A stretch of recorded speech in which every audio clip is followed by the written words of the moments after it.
there is two parts to Pesach. That's why this Passover to me will probably be the most significant Pesach since Rabbi Shimon.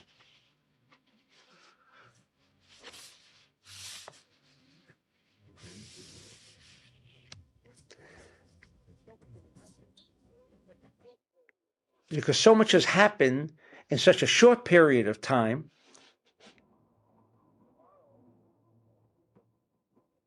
And tomorrow, Persia can take two roads. It can take the road as designated when it says, Ra'iti et ayal minagach. You know what that means? He gores. It's not, he's goring. Goring. You know what an ox gores with his horns. Out to destroy, like a bullet, the expression a bull in a china shop, to destroy everything in front of it. That is the objective. Now we know on Pesach, we converted the ram. We converted the power of the ram. How? We took the force of Aviv. We think, well, one of the significant aspects of Pesach is to burn the lamb. Burn the lamb. But we don't have the burning of the lamb. They burnt the lamb then. Is that all they did? When they burnt the lamb, took the blood, sprinkled, they slaughtered it, burnt it, and then they sprinkled the doorposts with the buck, and that was what brought freedom. No. Again, what brought freedom was not the fact that they had burnt the lamb and sprinkled the blood, had converted the lamb, burnt the lamb, as you learn from the tapes on Pesach, and it is true, we must convert that desire to receive for the self alone, which is the Aries. But how do you do that? How do you do that?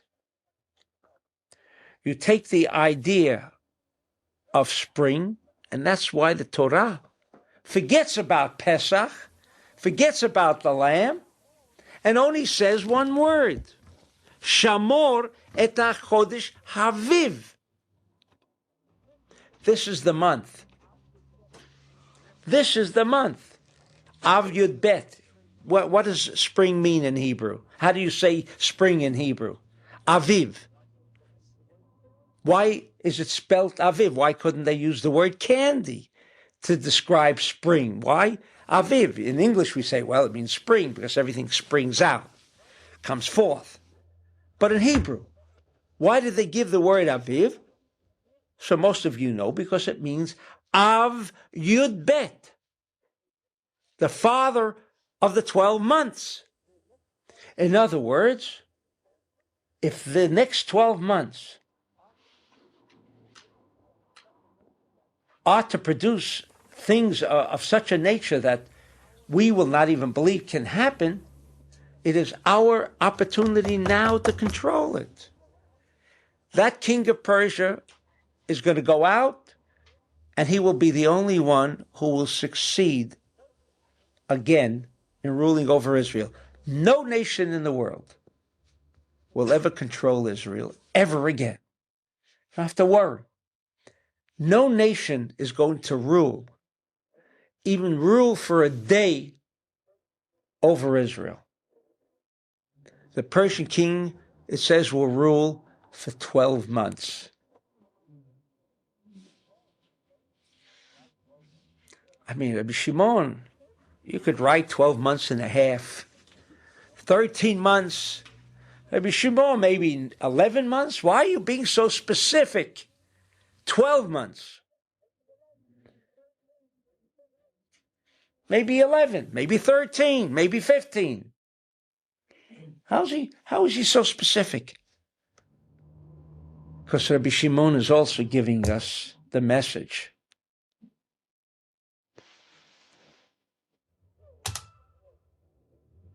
When we speak of control, again, we never mean control in a negative way. When we speak of control, we are discussing how we can control the cosmos, that the light becomes manifest. We can't control the world for evil. See what happens? Someone who wants to rain destruction on the world takes a fast. A month, 2, that's all they give him for evil. Evil no longer is going to take 10 years like it used to, or 20 years. No such thing. But we have the opportunity to convert that evil aspect, when it exists in the world, only in Aviv, only on Pesach. It's the only time. On Rosh Hashanah,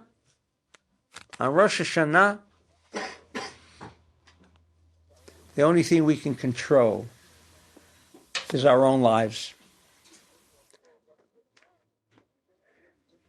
Therefore, it's called Rosh Hashanah for the individual. The individual wants good health. That's the time to ensure good health. He wants to have an easy life with less problems. When? Rosh Hashanah.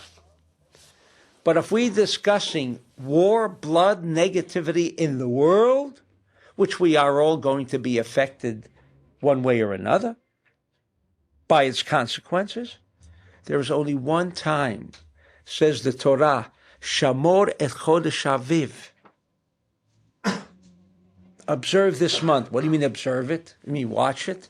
Shamor also means to watch. So I've discussed that at length. Like it says, one who is a Shomer Shabbat, an observer.